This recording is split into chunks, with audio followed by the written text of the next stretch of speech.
Mesdames et messieurs, bonsoir. On vous retrouve encore avec beaucoup de plaisir ce soir pour ce nouveau rendez-vous de l'heure de solution. Pendant une heure où on aborde des thématiques autour des questionnements, autour des inquiétudes donc vécues au quotidien. L'heure de solution le fait avec vous. Vos avis comptent. Vous êtes des participants. Vous retrouverez donc l'heure de solution 2 fois la semaine, le lundi, mercredi à partir de 20h30. Les rediffusions le mardi 18h20. Samedi 12h30, 20h30 et dimanche 9h, 21h. Pour le faire, on va encore accueillir une fois de plus sur ce plateau de Solution TV, l'homme de Dieu, l'apôtre Samuel Tateux. Bonsoir, apôtre Samuel. Bonsoir, Franck Eddy. Madame, bonsoir. Monsieur, bonsoir. Jeunes gens, bonsoir. Nous sommes convaincus que vous serez bénis à l'issue de ce programme.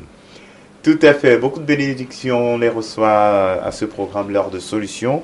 Voilà donc le thème du jour, le point du jour. Quelles sont les principales causes de divorce? Voilà, autre préoccupation. Vous avez la possibilité donc de partager votre conception, de partager vos avis sur la question. Les numéros disponibles, le 672 05 0101, le 696 04 98 12. Vous avez également une adresse email solution@compassionglobal.org. Vous pouvez l'utiliser et faire parvenir vos avis. Le lien solutiontvonnet.myl2mr.com vous permet donc à partir de votre tablette ou de votre smartphone suivre les programmes de Solution TV. Voilà donc pour les contacts, on l'a dit, le point du jour. Quelles sont les principales causes de divorce? On vous permet de suivre ces réactions des uns et des autres qui ont partagé volontairement leurs avis. A tout de suite. Vrai amour n'existe plus. Aujourd'hui, c'est le matériel. On se marie par intérêt. Et quand une femme a peut-être les moyens plus que l'homme, n'est-ce pas? Ce mariage-là. Ou bien sa famille, d'abord sa famille. Si elle est d'une famille aisée, elle va toujours vouloir piétiner son mari.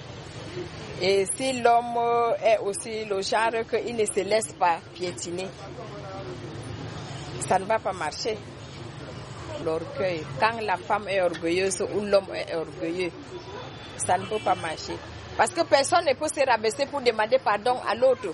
Même si c'est toi qui l'as offensé. Ce ne serait pas facile que tu dises que ouais, ma femme, pardon, j'ai tort, excuse-moi. Et puis manque de communication dans un couple.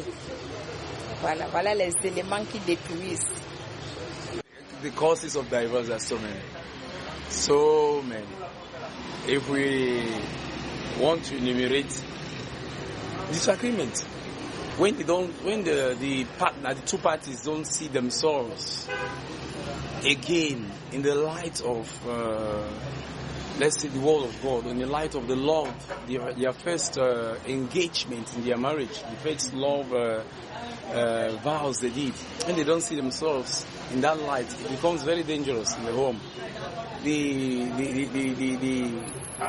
husband could be maybe more focused outside, that is looking at, going out with women outside. And the woman does not agree with that. That can be a cause. That is so frequent in our society today. The Bible talks about the only case for divorce will be in case of fornication. And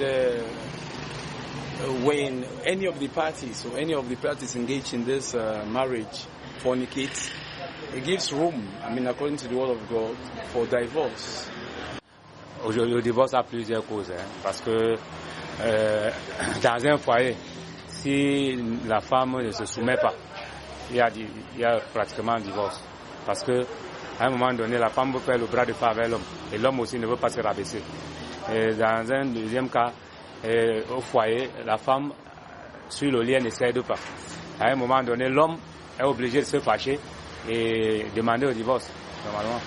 Souvent, la femme, quand elle a commencé à aller dehors, elle commence à forniquer dehors.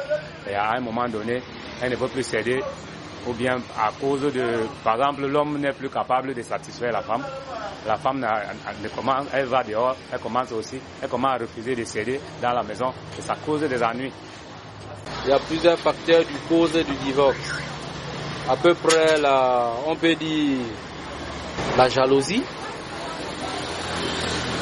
pro des copines et les amis en fait. Les manques de conversation avec ta concubine. Pour un homme, tu dois parler avec ta femme.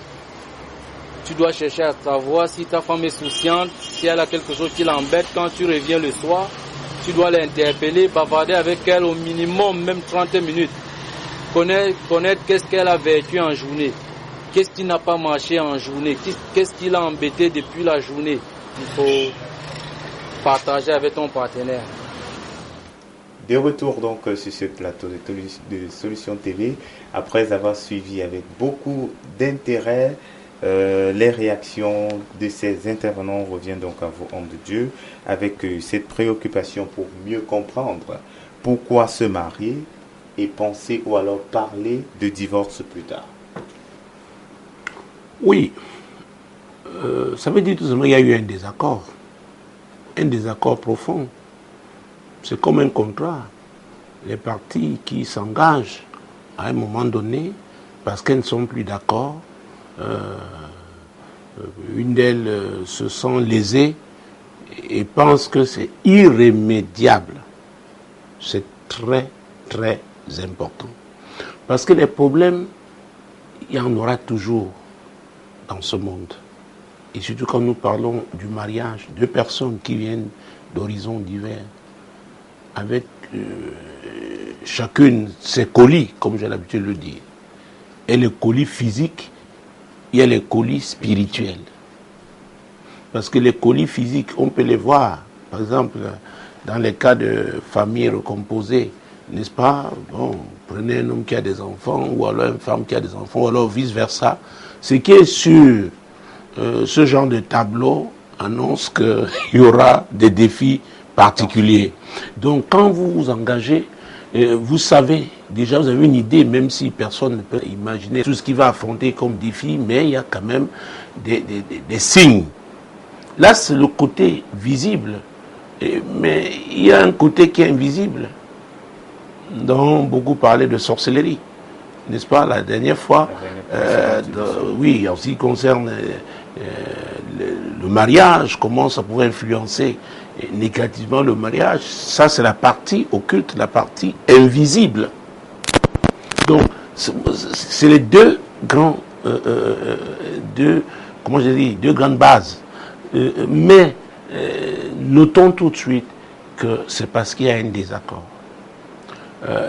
La Bible est claire. Et il y a ce verset 3 d'Amos que je le trouve incontournable, n'est-ce pas, quand on parle des personnes qui doivent cheminer ensemble, qui doivent être ensemble, notamment dans le cadre du mariage.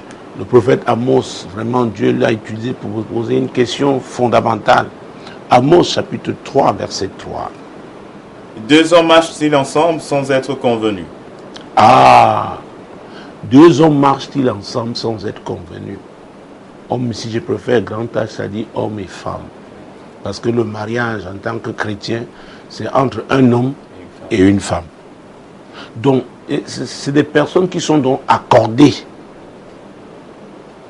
Ah oui, elles ont marqué leur OK. Donc, il y a eu des points de convergence qui étaient tellement forts, qui étaient au-dessus des points de divergence. Parce qu'il y a toujours divergence quelque part, hein? Nous sommes des êtres humains. À moins qu'on soit hypocrite et qu'on ferme les yeux, on décide de le faire parce qu'on veut absolument se marier. Mais sur l'essentiel, on est quand même d'accord. On se dit, bon, voilà comment nous allons, le but pour lequel nous mettons ensemble, voilà la vision. Ah, voilà le mot. La vision que nous avons par rapport au mariage. D'abord parce que le mariage, de façon générale, il y a une vision qui est la vision divine du mariage. Et maintenant, quelle est votre vision? Qu'est-ce que Dieu vous a demandé? Vous êtes appelé à faire quoi? C'est pourquoi quand Dieu dit que l'homme est le chef, il n'est pas chef comme ça. Il lui a confié. Il a une vision, il a un projet, il est porteur d'un projet. Et donc il a trouvé celle-là qui est équipée, qui a été aussi préparée par Dieu, n'est-ce pas, pour le soutenir dans ce cadre. C'est très important. Et c'est pourquoi le verset 1 de Somme chapitre 127 est aussi important, tout aussi important. Somme 127, verset 1. Si l'Éternel bâtit la maison, ceux qui la bâtissent travaillent en vain. Si l'Éternel garde la ville, celui qui la garde veille en vain. Ah! Alors, ce sont des personnes qui veulent bâtir ensemble, qui se mettent ensemble. Parce que, mon Dieu, mon roi, nous avons parlé, en citant Jean chapitre 10, verset 10, la dernière fois, au verset A, que le voleur ne vient que pour voler, égorger et détruire. Or, Jésus a dit à la partie B que lui, il est venu que ses brebis aient la vie, les mêmes en abondance. Donc, Jésus est le bâtisseur. Et quand je parle de bâtisseur, ça veut grand B. Parce qu'il y a des hommes qui se réclament être des bâtisseurs et ont même une philosophie, n'est-ce pas, sur comment bâtir. Moi, le modèle pour bâtir se trouve dans la parole de Dieu. D'accord? Et ça avait l'esprit de Dieu. Parce qu'on peut dire la parole de Dieu si on la place devant, mais il y a un autre esprit derrière. C'est pourquoi je vous dis que dans le monde, j'ai vu des marabouts qui utilisaient la Bible. Des féticheurs qui ouvraient la Bible. Et notamment la portion de l'Ancienne Alliance qui parle des sacrifices. Ils vous disent la Bible. Donc, ce n'est pas parce qu'on dit, on cite les passages bibliques, n'est-ce pas, qu'on est en train de parler au nom du Seigneur, ou alors qu'on est son disciple. C'est quand on met en pratique sa parole. Et on se la met en pratique sans être sous la conduite de son esprit, qui est l'esprit de vérité. Celui qui est encore appelé le Saint-Esprit. Quand je dis qu'il n'est pas l'esprit de vérité, ça veut dire qu'il n'y a pas en lui l'hypocrisie. Et vous savez que la religion, Jésus a vraiment dénoncé cette affaire d'hypocrisie dans le milieu religieux. Les gens disent, enseignent, conseillent aux gens ce qu'il faut faire alors que eux-mêmes ne pratiquent pas ça. Donc, ce n'est pas de ce type de personnes que je parle, ce type de professionnels de la foi. Non, je parle des praticiens. D'accord? Donc, la Bible dit, si l'Éternel ne bâtit, ceux qui bâtissent travaillent en vain. Ça veut dire quoi? Au bout du compte, tout ce qu'ils auront bâti va s'effondrer. Parce que le fondement n'aura pas été l'Éternel. C'est très important. Et la partie B dit, si l'Éternel ne garde la ville, ceux qui la gardent veillent en vain. Alors, la question était de savoir pourquoi les gens peuvent se marier et un jour on parle de divorce. Oui. C'est possible. Et la dame qui, dans le Vox Pop qui était passée là, la dernière fois, avait cité Somme 11, verset 3. Si les fondements du juste sont ébranlés, que fera-t-il? Et on avait vu que c'était possible que ces fondements soient ébranlés. Alors, on peut avoir commencé avec Dieu, mais entre-temps, on l'abandonne. Parce que la Bible dit que c'est lui qui doit veiller, c'est lui qui doit garder. Dieu ne peut pas garder ce qui ne vient pas de lui. Donc vous ne pouvez pas commencer votre affaire, à un moment donné, vous invitez Dieu, que Dieu vienne garder. S'il doit être le gardien, il va se rassurer que le fondement soit de lui. Donc s'il n'est pas de lui, il va vous ramener au fondement pour que vous détruisiez ce mauvais fondement et que vous fassiez de lui le fondement. Et en ce moment-là, alors, vous allez bâtir selon son modèle et il va donc veiller sur cet édifice qui est de lui, qui est pour sa gloire. Vous voyez, c'est là il y a beaucoup de problèmes. Et là on dit que tout est compliqué. Alors, je dis, je ne suis pas tombé du ciel. J'ai été là dehors. Et le dehors là m'a montré. Quand il dit montrer, c'est un langage camerounais. C'est-à-dire, j'ai vu le feu. Ça m'a brûlé. D'accord? Oui. Donc, je sais ce qui se passe là dehors quand on n'est pas avec Jésus. Et aujourd'hui, vraiment, je peux conseiller à quelqu'un le bonheur qu'il y a d'être dans le Seigneur. Sans le séduire, sans lui dire que, écoute, il n'y a que du bien, il n'y aura pas de problème. Non, non, non. Jésus a dit, nous serons persécutés. Jésus a dit que nous aurons des tribulations. L'apôtre Paul, son serviteur, a dit, c'est par beaucoup de tribulations que nous devons entrer dans le royaume de Dieu. Donc, Jésus est là pour dire la vérité aux gens. Donc, même quand vous aurez bâti selon le modèle de Dieu, vous allez affronter des difficultés, vous allez affronter des problèmes. Il y a des défis attachés à ce monde. Parce que la Bible parle du prince de ce monde, c'est le diable. Il n'est que là pour troubler, pour arracher la paix, pour manipuler, pour détruire. C'est pourquoi alors, quand on fait le choix de suivre Jésus, on doit recevoir ses instructions et les mettre en pratique. Et en les mettant en pratique, on est donc armé, n'est-ce pas, pour affronter l'hostilité diabolique. Et le diable, comme j'ai l'habitude de dire, ne viendra pas toujours avec les cornes. Il peut passer par quelqu'un sur qui vous comptiez. Encore que la Bible dit, malheur à celui qui place sa confiance en l'homme. L'homme peut vous dire oui le matin, peut-être à midi, et non le soir. Et la même personne le lendemain dit non, je ne t'avais rien dit, c'est pas moi. L'être humain comme ça. Donc, on doit placer sa confiance en l'Éternel. C'est très, très important. Donc, on parlait de vision, nous venons parler là de fondement. Donc, je répète encore, le fondement qui est le point de départ peut bien être Dieu, mais si vous l'abandonnez, le diable entre. Nous avons lu Éphésiens 4, verset 27 la dernière fois, et ne donnez pas accès au diable.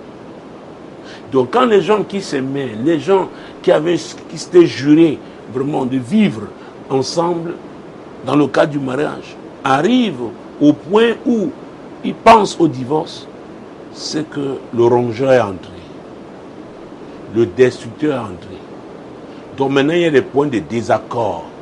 Et on ne parle de divorce que lorsqu'on aura épuisé tout ce qui était faisable, n'est-ce pas, pour rattraper les choses. C'est pourquoi je dis, ça devient irrémédiable. Je ne sais pas si je suis en train de répondre à la question.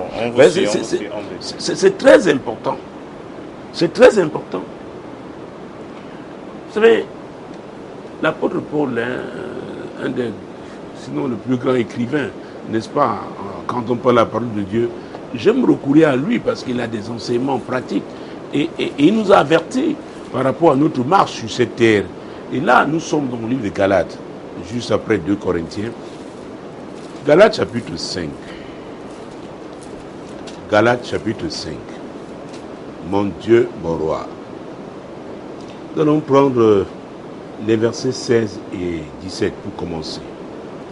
Je dis donc, marchez selon l'esprit et vous n'accomplirez pas les désirs de la chair. Car la chair a des désirs contraires à ceux de l'esprit, et l'esprit en a de contraires à ceux de la chair. Ils sont opposés entre eux, afin que vous ne fassiez point ce que vous voudriez. Alors, l'apôtre Paul ici parle de l'influence de la chair. Et il parle de la place de l'esprit dans la vie du croyant. Il s'adressait aux chrétiens. Il ne s'adressait pas aux païens. Il fait attention. Ce n'est pas parce que vous êtes à l'église. Ce n'est pas parce que Dieu vous a donné, il y a une femme. Dieu a permis que vous vous mariez, que vous avez maintenant un mari. Vous êtes heureux. Mais faites attention. Pour réussir, vous avez un choix à faire. C'est de suivre la voie de l'esprit. De marcher selon l'esprit. Pour ne pas accomplir les désirs de la chair. Parce que ces deux-là, leurs désirs sont opposés. Les désirs de la chair viennent du diable. Et il est sujet de plusieurs manières. Voyez-vous, dans ce monde, quand vous vous mettez à zapper, le nombre de chaînes de télévision, n'est-ce pas, qui vous servent des films, vraiment, et parfois un certain type de film. Même quand vous regardez seulement la publicité. Même pour des produits qui ne concernent pas la lingerie féminine, vous voyez en fond une femme qui est nue. Parfois même il s'agit des pâtes alimentaires. Vous vous demandez, mais attendez, ces communicateurs, pourquoi? La chair a ses désirs. Et le diable dont inspire les gens, il les attire de plusieurs manières. Quand vous suivez nos radios, aujourd'hui il y a plusieurs FM, essayez de changer de chaîne. Vous verrez que les musiques les plus écoutées sont des musiques obscènes. Nous sommes dans un monde où on nous sert la pollution. N'oubliez pas, j'ai cité Romains chapitre 10, verset 17 pendant la dernière émission.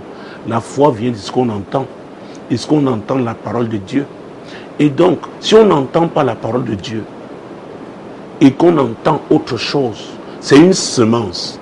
Et j'avais parlé de la loi, de la semence et de la moisson. Donc, même les animateurs de radio aujourd'hui, ce qu'ils proposent le plus, c'est ce genre de musique, ce type de musique. C'est incroyable. Parfois, on vous dit que c'est une occasion de tristesse, de recueillement. Après une certaine heure, c'est un type de musique qu'on commence à mettre. Vous demandez, écoutez, on est où? Parfois, ceux qui font la fête à l'occasion des baptêmes, alors, quand c'est le baptême, on croit quand même que c'est Dieu, non? Quand c'est la fête, une fête, n'est-ce pas, organisée à l'occasion des baptêmes, c'est au moins c'est Dieu. Oui. Mais le type de musique servie aux gens, on se demande où est Dieu dans cette affaire. Allons sur le net, parcourez, regardez Facebook, regardez tout ce qu'on sert aujourd'hui. Les films à la télé, les films d'horreur, de violence. Donc tout ça, quand on ne se leurre pas, ce sont des semences qui vont produire des fruits. C'est pourquoi en tant que communicateur, directeur de publication, je rappelle toujours à mes équipes, faisons très attention. Dans mon dossier demandant la licence, j'ai une des missions, la mission principale, c'est une mission d'éducation. Aujourd'hui, il y a même des chansons, on dit, étant des chansons chrétiennes, mais vous voyez les clips, le type de vêtements, le type de robe, des tenues osées. Et on parlait de Jésus. Mais quand on ne se leurre pas, l'homme retient plus ce qu'il voit. Donc nous sommes dans un monde de pollution. Donc ce n'est pas facile. Donc la pollution entre de plusieurs manières. Et dans tout ça, c'est la famille qui est ciblée. Et la famille commence par quoi? Le mariage entre un homme et une femme. Je le précise toujours. Parce que c'est la parole de Dieu. C'est très important. Alors, là, nous venons de voir ce que l'apôtre Paul a dit aux chrétiens de Galate, en parlant, n'est-ce pas, des désirs de la chair qui sont contraires à ceux de l'esprit. Mais qu'est-ce qui s'était passé? Faisons une rétrospective, remontons, prenons le verset 7, mon Dieu, à 9, Galates 5, toujours. Vous couriez bien. Qui vous a arrêté pour vous empêcher d'obéir à la vérité? Cette influence ne vient pas de celui qui vous appelle. Un peu de levain fait lever toute la pâte.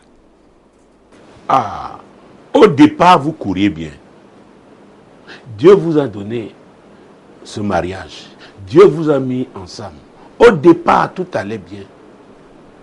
Mais qu'est-ce qui vous est arrivé? L'apôtre Paul s'étonne. Il était apôtre aussi, cette église. Dieu l'avait utilisé puissamment par rapport à cette église. Vous couriez bien. Qui vous a arrêté? Donc on peut arrêter les gens qui courent bien, qui ne font pas attention, qui ne sont pas vigilants. Il est possible qu'ils soient arrêtés. Et quand on dit, et vous savez, quand on s'arrête, on cesse d'avancer, on va faire quoi? On recule. On va régresser. Et il dit donc, écoutez, j'ai diagnostiqué, je connais la cause, je suis allé profondément. Cette influence ne vient pas de celui qui vous appelle. C'est-à-dire, cette influence n'est pas du Seigneur. C'est une influence diabolique. C'est le destructeur. Et pendant la dernière mission, on a vu comment on pouvait ouvrir les portes, lui donner accès, parfois même des gens qui nous sont proches. Et on peut le faire sans s'en rendre compte. Je l'avais indiqué. Alors, quand vous laissez vos enfants écouter des musiques obscènes à la maison, et le dimanche, vous venez les confier, les tout petits, aux monitrices de l'école du dimanche, ils n'ont que quelques heures là à l'église. Mais pendant toute la semaine, ils sont pollués à la maison, à l'école. Si vous pouvez imaginer, le genre aujourd'hui, il y a des échanges, n'est-ce pas, d'images avec les smartphones. Le type d'image que les enfants s'échangent à l'école. Nous devons être vigilants. Alors, un enfant qui commence à se souiller, polluer, il pète la porte que le diable aura trouvée pour attaquer sa famille, attaquer ses parents. Et quand Amos 3.3 nous conseille de nous accorder, les parents même doivent s'accorder sur comment éduquer les enfants. Vous savez qu'il y a beaucoup de parents qui ont eu des problèmes parce qu'ils avaient des points de désaccord. Il y en a qui estiment que non, écoutez, je ne sais pas, ils ont déjà traversé la Méditerranée, bien qu'étant ici. On ne va parler aux enfants n'importe comment. Vous savez, on va les traumatiser. Non, non, il ne faut pas les fouetter. Il ne faut pas. Ça arrive, c'est déjà chez nous. Hein? Donc, seulement ça, ces points de désaccord sur comment élever les enfants, les éduquer. Parfois, j'ai eu des cas où le père vient se plaindre parce que sa femme qui est à l'église comme lui, le genre de tenue qu'elle achète à leur enfant qui est une adolescente. Il n'est pas d'accord avec ça, mais la femme lui résiste. Nous avons vu pendant la dernière émission que l'insoumission vous ouvre une porte. Vous voyez? Donc il peut arriver que le désaccord soit profond et que ça devienne, n'est-ce pas, irréversible. Les gens sont campés sur leur position. Alors on ne peut respecter que leur décision. C'est possible. Vous couriez bien. Vous couriez bien. Qui vous a arrêté? Cette influence ne vient pas de celui qui vous appelle. Celui qui vous a appelé dans le cadre de ce mariage à être ensemble en tant que mari et femme. Et il va dire quelque chose au verset 9. Un peu de levain fait lever toute la pâte. Vous voyez que l'apôtre Paul revient encore là, autrement, en parlant de mauvaise compagnie aussi. Parce que ce passage peut nous permettre de parler de mauvaise compagnie. Parce que je crois qu'il y a eu un des intervenants qui a parlé des mauvaises fréquentations, des femmes qui rencontrent d'autres femmes, et puis, ce n'est pas seulement les femmes, les hommes aussi. On connaît l'histoire d'une femme qui se plaignait véritablement pour son mari, qui avait commencé à fréquenter une association d'hommes. Et dans cette association-là, quand les hommes n'étaient pas des polygames, ils avaient des maîtresses. Alors, ils se retrouvaient, n'est-ce pas, mensuellement dans le cadre de leurs activités, et après ils se retrouvaient en boîte de nuit. Donc ce n'est pas seulement une affaire de femmes, c'est une affaire de mauvaise compagnie. Les hommes aussi ont de mauvaises compagnies. Alors, il y avait un autre homme qui se plaignait parce que sa femme était entrée dans une société, comment on appelle ça, les associations caritatives. Vous savez, ce genre d'association, on dit on s'occupe des déshérités, c'est la charité qui est mise en avant. Il arrive aussi que ces associations-là soient des antichambres de sociétés secrètes, des sociétés occultes. Et l'homme était profondément en désaccord. Et ça a causé le divorce. Oui. Il faut faire très attention. Très, très attention aux fréquentations. Donc, un peu de levain fait lever toute la pâte. Donc, il faut pouvoir identifier le levain quand il commence. Il se pointe, n'est-ce pas, devant vous, devant votre maison, devant votre mariage. Il faut l'identifier. Et maintenant, faire prendre conscience, n'est-ce pas, à votre époux ou à votre épouse des dangers. Il y a des choix qu'on doit faire quand on veut réussir son mariage, n'est-ce pas? On doit choisir d'abord de faire quoi? De respecter la parole de Dieu. Je voulais dire que ce n'est pas facile. Ce n'est pas facile de résister à la pression de l'environnement. C'est pourquoi dans la précédente émission, j'avais insisté sur la nécessité de méditer la parole de Dieu pour demeurer fort. Parce que c'est le conseil que Dieu avait donné à Josué, successeur de Moïse. Il lui avait dit dans Josué chapitre 1, verset 5, Josué, comme je t'ai appelé là, Moïse a prié pour toi et t'impose les mains.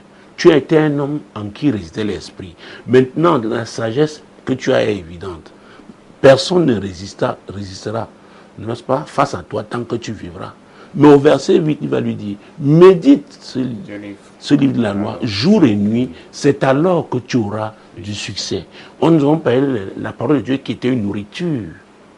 N'est-ce pas? J'avais cité Romains 10, 17, j'ai cité même dans cette émission. La foi vient de ce qu'on entend de la parole de Dieu. Donc, si on veut garder son mariage vivant, on doit être nourri de cette parole et la mettre en pratique. C'est elle qui nous permet de résister, n'est-ce pas, au dévoreur qui rôde. Et le diable hait le mariage. On doit le savoir. Il hait le mariage. Parce que si le Seigneur dit ici, deux d'entre vous s'accordent pour me demander une chose quelconque, c'est ce qu'il a dit, je le ferai. C'est ce que le Seigneur a dit, je le ferai. Imaginez-vous alors un mariage dans lequel il y a l'accord, où les gens s'entendent, où les gens vraiment prient ensemble, les gens tiennent, n'est-ce pas, à réussir, n'est-ce pas, ensemble dans l'accomplissement de la parole de Dieu. Oui, si 2 ou 3 d'entre vous s'accordent, n'est-ce pas, nous sommes là dans Matthieu, chapitre 18. Matthieu chapitre 18, versets 19 et 20. Je vous dis encore que si 2 d'entre vous s'accordent sur la terre pour demander une chose quelconque, elle leur sera accordée par mon Père qui est dans les cieux. Car là où 2 ou 3 sont assemblés à mon nom, je suis au milieu d'eux. Alors, là, ce n'est pas une réunion de prière à l'église. Mais c'est les 2 personnes que Dieu a mises ensemble et qui forment une seule chair, dont Dieu est là. Parce qu'il est le fondement. Donc il faut maintenir une atmosphère qui permettra donc au Saint-Esprit, l'Esprit de vérité, de vous conduire dans toute la vérité. Et la Bible dit, et c'est Jésus qui le disait, il n'y a rien de caché qui ne doit être découvert. Ah, le Saint-Esprit qui sonde même les profondeurs de Dieu, il vous avertira face, n'est-ce pas, aux tentacules, aux menaces du diable, que faites attention. Celui que vous voyez là, pour le moment, il est un simple collègue, mais il peut devenir dangereux demain. Comme ça, on prend ses dispositions. Parce qu'on doit protéger son mariage. Les époux doivent protéger leur mariage. Les enfants, à un certain âge, ils doivent comprendre, doivent participer à la protection de leur famille. C'est très important. Parce qu'il s'agit d'une vision qu'on doit accomplir.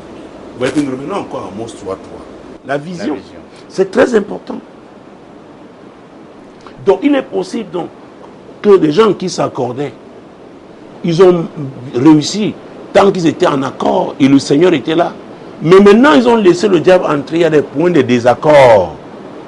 Ils commencent à penser à la séparation. Ils commencent à penser au divorce. Tout simplement parce qu'ils n'ont pas été vigilants. Ils n'ont pas veillé.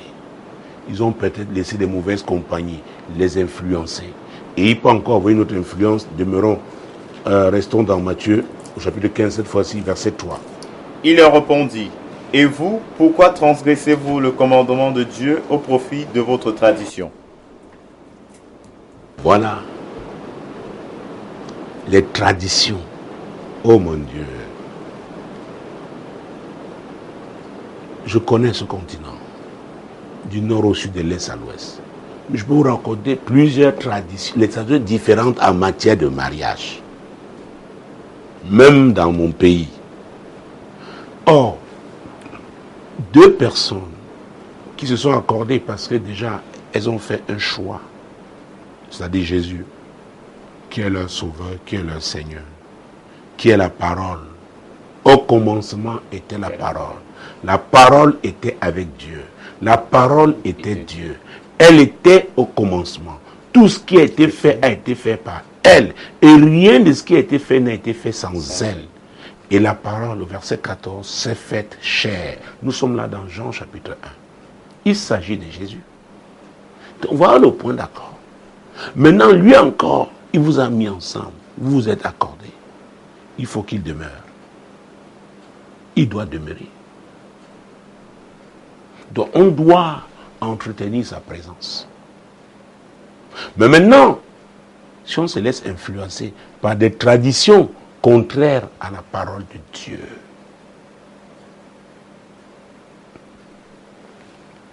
que répondrez-vous à cette femme qui a épousé, qui a accepté de devenir l'épouse, alors qu'ils étaient encore de jeunes étudiants, après ont fini, sont retournés au Cameroun, devenus cadres, et un beau jour, bien chrétien, parce que l'homme a perdu son père, on lui dit, écoute, c'était un notable, bon, maintenant tu dois occuper son siège. Et un homme comme toi, tu deviens sage au village, tu ne peux pas te contenter d'une seule épouse. On fait quoi? C'est normal pour cette femme. C'est même normal pour cet homme par rapport à son engagement. Les traditions qui influencent. Et maintenant, il faudra voir, on saura si vous êtes quelqu'un de ferme, parce que dans le livre de Daniel, il est dit quelque part que ceux qui connaîtront leur Dieu agiront avec fermeté. J'ai vu des gens renoncer à l'héritage, je veux dire au plan matériel des choses, parce qu'ils ont refusé de s'engager, n'est-ce pas, dans ces affaires-là traditionnelles. Parce qu'il y a des choses qu'on vous dira au départ, mais il y en aura aussi que vous découvrirez quand vous serez déjà engagé. Et après toutes les initiations par lesquelles vous serez passé, il vous sera difficile de reculer. J'ai vu des gens qui ont dit, écoutez, si la condition pour avoir ma part d'héritage en termes de biens, c'est ça, restez avec ça. Pourquoi ils ont fait un choix?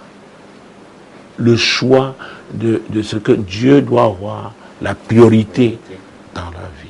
Et Jésus a dit, que servirait-il à un homme de gagner le monde entier s'il doit perdre son âme? La vie est une affaire de choix. Je le dis aux gens. C'est pourquoi je n'ai jamais forcé qui que ce soit, même pas mes enfants. Je donne l'enseignement qu'il faut. Au moment où chacun doit prendre sa décision. Et je l'ai même dit à mes frères. Écoutez, vous et mes cousins, vous qui avez choisi l'idolâtrie, je respecte votre choix, mais ne traversez pas la limite qui existe entre vous et moi. Nous avons ces relations familiales-là, mais ne m'imposez pas votre culte ancestral. Celui qui traversera mon domaine, il verra. C'est clair, c'est net. On doit afficher sa foi, on doit la vivre. Parce que les gens veulent seulement vous entraîner dans leur camp. Parce que vous êtes frères, vous êtes dans la même famille. Écoutez, ces relations-là sont des relations terrestres. Ma vision est la vision de l'éternité. Donc je ne veux pas que quelque chose de cette terre m'empêche de jouir de la vie éternelle avec le Seigneur. Non. Donc, c'est une affaire de choix. On doit clairement le dire aux gens avec amour, avec respect, mais aussi avec fermeté. C'est très important. Vous savez, peut-être je parlais comme ça, considérant mon expérience. J'ai eu une expérience religieuse avérée. J'ai aussi une expérience mondaine avérée. Mais l'expérience que j'ai eue avec Christ, depuis, mon Dieu, 22 ans aujourd'hui, a chamboulé ma vie, a transformé ma vie. je ne vois plus les choses de la même manière. Et que les gens respectent ça. Et ce que je dis à ceux qui suivent Jésus, vous devez assumer. Parce que Jésus a dit, on ne peut pas servir 2 maîtres à la fois. Donc, il y a certains qui ont un pied dans les traditions contraires à la parole de Dieu et un autre pied à l'église. Ça ne marche pas comme ça. Vous voyez des anciens qui sont membres des sociétés secrètes. Et vous savez, mon Dieu, mon roi, il y a un type de société secrète. Mon Dieu. Dès qu'on dit secret, c'est qu'il y a des choses qui relèvent de l'invisible, du spirituel. Et quand nous on parle de Jésus, la foi, c'est le Saint-Esprit, c'est l'Esprit de Dieu. Donc là-bas, dans ce type de société secrète, où on parle aux ancêtres, où on parle aux morts, ce qui est contre la parole de Dieu, vous ne pouvez pas aller pratiquer ça et venir vous asseoir à l'église. C'est pourquoi je dis, même ici à la paroisse Compassion Gloire où je suis pasteur, j'ai dit, il y a plusieurs catégories de personnes. Il y a des visiteurs, hein. On ne peut pas empêcher, on ne peut pas fermer l'église aux visiteurs. Il y a des sympathisants. Ils ne sont que des sympathisants pour le moment. Mais quand vous engagez, et notamment à servir dans un département, on a un droit de regard sur votre vie, de comment vous menez votre engagement en Christ. On doit avoir le courage de le dire aux gens. Et je le dis, je sais que ça me rend impopulaire. On m'a déjà qualifié de tous les noms, de tous les noms d'oiseaux. Mais c'est à cause de Jésus. Pourquoi? Nous devons assumer. Donc si vous êtes marié en Christ, le fondement de votre mariage, c'est Jésus. C'est lui qui doit avoir la première place dans votre vie, dans votre mariage. Donc tout ce qui est contraire à sa parole, ne vous concerne pas. Quelle que soit l'importance ou l'influence de la personne qui veut vous convaincre. Oh mon Dieu, je sais que j'embarrasse, n'est-ce pas, quand je tiens ce tel langage. Je le dis parce que le milieu religieux où j'étais, je ne voulais pas donner mon témoignage ici, c'était aussi la fermeté par rapport à leurs croyances. Mais le jour où il a plu au Seigneur de se révéler à moi, j'ai compris que j'étais dans les ténèbres. J'ai compris que j'étais dans l'erreur. J'ai compris que Jésus est le même hier, aujourd'hui, éternellement. J'ai compris que l'expérience que les apôtres, les disciples ont vécue à la Pentecôte, on pouvait encore la vivre. Et que Dieu me l'a donné 3 jours seulement après mon engagement. J'ai dit, oh mon Dieu, mes yeux se sont ouverts. C'est pourquoi je connais Jésus comme la lumière. La lumière qui éclaire tout homme qui vient à lui, étant sincère. C'est pourquoi vous pouvez prendre tout, mais laissez mon Jésus. Avant lui, je n'étais rien. En dehors de lui, je ne suis rien. Donc je fais tout pour être là. Et ce qu'il m'a donné, et notamment nous parlons du mariage, oh, c'est en lui. C'est en lui. C'est en lui. Donc quand les gens, pour répondre à la question, donc à un moment donné, on peut pas parler de divorce, j'ai parlé de désaccord. Ce désaccord, c'est par rapport à l'engagement qu'on a pris avec le Seigneur. C'est très important de le noter. Et l'apôtre Paul donnait un conseil à un moment donné, il a parlé de la part du Seigneur, à un moment donné, lui-même aussi a donné son avis. Et c'est là une des forces, n'est-ce pas, du ministère apostolique. Parce qu'à un moment donné, on peut émettre son avis parce qu'on est en position d'autorité, une autorité qui vient de Dieu, et le dit clairement et assumé. Et c'est ce que fit l'apôtre Paul dans son ministère. Nous sommes dans 1 Corinthiens. 1 Corinthiens chapitre 7. Parce que tout à l'heure, je l'ai énoncé en passant, je disais qu'il faudrait que ça devienne irrémédiable. Ça veut dire quoi? Ça veut dire que quand les couples sont en difficulté, on doit tout faire, n'est-ce pas, pour essayer d'arranger, pour essayer d'apporter une solution. C'est ce que vous voyez que, notamment quand on choisit des juridictions de droit moderne, notamment le tribunal de grande instance, vous voyez que les juges ne prononcent pas très vite le divorce. Ils prennent le temps, il y a des assises, on essaye, n'est-ce pas, de voir comment on peut parvenir à une certaine réconciliation, et quand on n'y parvient pas, c'est là où on laisse. Pourquoi? Parce que Le mariage est tellement important que chacun devrait contribuer, n'est-ce pas, comment je dis, à l'entretenir, à le protéger. Donc nous sommes dans 1 Corinthiens, chapitre 7. 1 Corinthiens, chapitre 7, versets 10 à 15. À ceux qui sont mariés, j'ordonne, non pas moi, mais le Seigneur, que la femme ne se sépare point de son mari. Si elle est séparée, qu'elle demeure sans se marier ou qu'elle se réconcilie avec son mari, et que le mari ne répudie point sa femme. Aux autres, ce n'est pas le Seigneur, c'est moi qui dis. Si un frère a une femme non croyante, et qu'elle consente à habiter avec lui, qu'il ne la répudie point. Et si une femme a un mari non croyant, et qu'il consente à habiter avec elle, qu'elle ne répudie point son mari. Car le mari non croyant est sanctifié par la femme, et la femme non croyante est sanctifiée par le frère. Autrement, vos enfants seraient impurs, tandis que maintenant ils sont saints. Si le non-croyant se sépare, qu'il se sépare.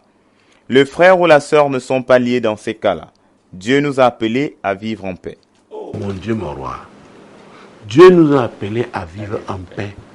Donc, Paul s'adressait à l'église de Corinthe, certainement à cause des défis, n'est-ce pas, en matière de mariage, en matière de famille, auxquels il était confronté. Il devait se prononcer en tant qu'apôtre, en tant que serviteur de l'Éternel, envoyé de Dieu. Donc, il nous a dit que l'homme ne devrait pas répudier sa femme. De même, la femme ne devrait pas répudier son mari. C'est clair. Et je crois la seule fois là, dans la Bible, on parle de la femme qui peut répudier son mari. Et on a des cas, c'est qu'aujourd'hui, les choses ont changé. Hein? Vous voyez que la parole de Dieu est une parole prophétique. Alors, il a donné des conditions. Verset 3 et suivant. Que le mari rende à sa femme ce qu'il lui doit, et que la femme agisse de même envers son mari.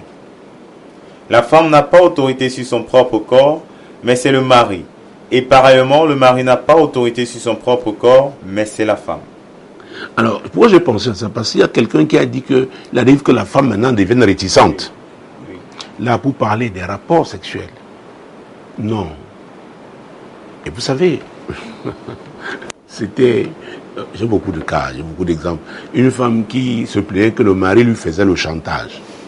Alors que jusque-là, j'avais eu que des cas où ce sont les hommes qui se plaignaient que la femme porte le jean. Ou alors, ce qu'elles appellent cycliste, n'est-ce pas? Ou la gaine, la nuit. Mais là, c'est une femme qui disait que l'homme lui faisait le chantage. Donc, il restait, regarder la télé tard la nuit, après il se couche sur le divan et la femme passe son temps à l'attendre et elle était frustrée. Or, Paul a réglé ce problème. Le corps de la femme appartient au mari, le corps du mari appartient à sa femme. Mais permettez-moi quand même d'apporter cette précision. Vous n'allez pas passer la journée à insulter votre femme et vous attendre à ce que, comme on appuie l'interrupteur pour qu'il y ait la lumière, et qu'elle réagisse comme ça le soir, n'est-ce pas, parce que vous la désirez. Nous sommes quand même des êtres humains. C'est vrai. Nous sommes des êtres humains. Donc, ça se prépare. Il y a un dicton qui dit, qui veut voyager, ménage sa monture. Donc, il faut faire très attention. Tout comme une femme ne peut pas frustrer aussi son mari, étant insoumise, irrespectueuse, et que la nuit maintenant, elle s'attende que, encore que les hommes ne démarrent pas toujours au quart de tour. Vous savez, la femme peut ne pas vouloir, ne pas désirer, mais se rendre disponible. L'homme peut désirer, mais psychologiquement, il ne peut pas. Donc, il ne peut même pas être disponible. Donc, on doit faire attention. Donc, ça peut bien commencer à un moment donné, à cause de ce type de frustration sexuelle, qu'on ait des problèmes. Donc, je ne voulais pas rater, n'est-ce pas? Et il dit, verset 5. Ne vous privez point l'un de l'autre, si ce n'est d'un commun accord pour un temps, afin de vaquer à la prière. Puis retournez ensemble, de peur que Satan ne vous tente par votre incontinence. Ah, il s'adressait aux chrétiens. Alors vous savez, il y a des gens qui croient qu'être spirituel utilise la Bible pour s'attaquer à leur époux ou à leur épouse. Généralement, c'est les femmes qui le font, pour l'expérience que j'ai. Eu égard aux plaintes, c'est-à-dire que la femme commence à dire qu'elle est en jeûne. Donc, que Dieu l'a appelée à jeûner. Donc, que le mari ne la dérange pas. Est-ce que vous me suivez? Oui. Donc, il a réglementé ça. Ne vous privez point l'un de l'autre si ce n'est d'un commun accord pour un temps. Un temps, oui. Afin de vaquer à la prière. Afin de vaquer à la prière. Donc, vous vous êtes accordé que pendant un temps, écoute, eu égard aux défis que vous avez, ça sont des défis familiaux. Parce que même si votre mari a un défi au plan professionnel, c'est votre défi. Si votre femme a un problème particulier, n'est-ce pas, peut-être dans ses affaires, c'est votre défi. Mais vous dites, vous allez attaquer qui? Satan. Parce que c'est lui qui est le troubleur, le destructeur. Il dit, afin de vaquer à la prière, pour retourner ensemble de peur que qui? Satan ne vous tente. Que Satan ne vous tente. Alors, vous pouvez bien commencer avec Dieu, disant que c'est spirituel. Mais vous rallongez les choses. Vous vous affaiblissez. Vous ouvrez les portes sans le savoir. Ce qui a bien commencé au nom de Dieu se gâte parce que vous avez ouvert les portes au diable. Est-ce que c'est clair? Oui. Oh bon Dieu, oui, homme de Dieu. Jésus-Christ de Nazareth. Donc, on revient donc à ce que je voulais dire. Paul déconseillait la répudiation. Ni l'homme ni la femme, personne ne devait répudier l'autre. Parce que Dieu a conçu le mariage pour accomplir, n'est-ce pas, une vision, son plan. Donc il peut avoir des problèmes, il faut se tourner vers le Seigneur pour régler ce problème. Mais si le non-croyant se sépare, alors on peut être à l'église, assis là, et on est un non-croyant. On peut être à l'église, même ancien, et on est devenu un non-croyant. C'est-à-dire on a bien commencé, mais quelque part, on a ouvert les portes, le diable est entré. On a perdu la foi. On a perdu son salut. C'est possible. Oui, madame. Oui, monsieur, c'est possible. C'est pourquoi Jésus a dit, celui qui persévérera jusqu'à la fin sera sauvé. Dans Ecclésiaste chapitre 7, verset 8 à sa partie A, Dieu dit, mieux vaut la fin d'une chose que son commencement. Donc quand vous commencez avec Dieu, ne perdez pas de vue qu'il faudrait, pour avoir la victoire totale, que vous finissiez bien avec lui. C'est pourquoi le psaume 127, verset 1 à sa partie B, dit, si l'Éternel ne garde la ville, ceux qui la gardent veillent en vain. Donc le mariage commence avec le Seigneur, il doit demeurer dans ce mariage et on doit finir avec lui. Maintenant, si quelqu'un se désengage, je le place dans la situation du non-croyant. Mais s'il consent à vivre avec lui, avec l'autre, que l'autre ne le répudie pas. Si en vous mariant, vous n'étiez même pas chrétien, que l'un rencontre Jésus entre-temps, c'est pas une occasion pour lui de se séparer. Il doit continuer de vivre avec l'autre. Si l'autre consent de vivre avec lui, c'est que ce soit très clairement dit. Donc, à vrai dire, le divorce n'arrive que quand on a épuisé toutes les phases, toutes les tentatives de réconciliation. C'est pourquoi il dit chacun de nous devrait contribuer, n'est-ce pas, à aider à ce qu'une solution soit trouvée. Mais maintenant, si l'un dit c'est impossible, ce n'est plus possible de vivre ensemble, au lieu qu'ils se fassent du mal, qu'ils se détruisent, c'est mieux alors qu'ils se séparent. Et c'est là où l'apôtre Paul a dit que le Seigneur nous a appelés à faire quoi? À vivre en paix. En ce moment, au nom de la paix, vous acceptez, n'est-ce pas, la rupture qu'on vous a imposée. Et Dieu connaît votre cœur. Et c'est ce Dieu-là qui va vous consoler. C'est lui qui a dit, venez à moi, vous tous qui êtes fatigués et chargés, je vous donnerai du repos. Nous sommes là dans Matthieu chapitre 11, verset 28. Et au verset 29, il a dit, recevez mes instructions. Donc c'est pas parce qu'il y a une rupture, maintenant vous allez vous venger, que bon, vous allez vous débrouiller par votre moyen. Recevez ces instructions. Peut-être il y a un travail à faire dans votre vie. Peut-être il faudrait que votre cœur brisé soit guéri d'abord, avant que Dieu vous donne un autre homme ou une autre femme. C'est très important. Donc, c'est la soumission au Seigneur. C'est la soumission au Seigneur. La soumission au Seigneur. il n'y a pas de place pour l'orgueil. Parce que quelqu'un parlait de l'orgueil. L'orgueil est une cause de destruction du mariage. Parce que c'est deux personnes qui refusent. Personne ne veut céder. Or, la Bible déclare que l'humilité précède la gloire. La Bible déclare que Dieu résiste aux orgueilleux, mais il fait grâce aux humbles. Donc, mesdames et messieurs, vous savez, là, il ne s'agit que de quelques éléments que nous avons essayé. Une telle émission requiert plus de temps, mais le temps imparti à ce programme est arrivé vraiment à son terme. Mais je voudrais vous dire, mesdames et messieurs, faites confiance au Seigneur. Si vous n'êtes pas encore mariés, il est important déjà que vous confiez votre vie au Seigneur. Et c'est lui qui vous donnera un époux ou une épouse.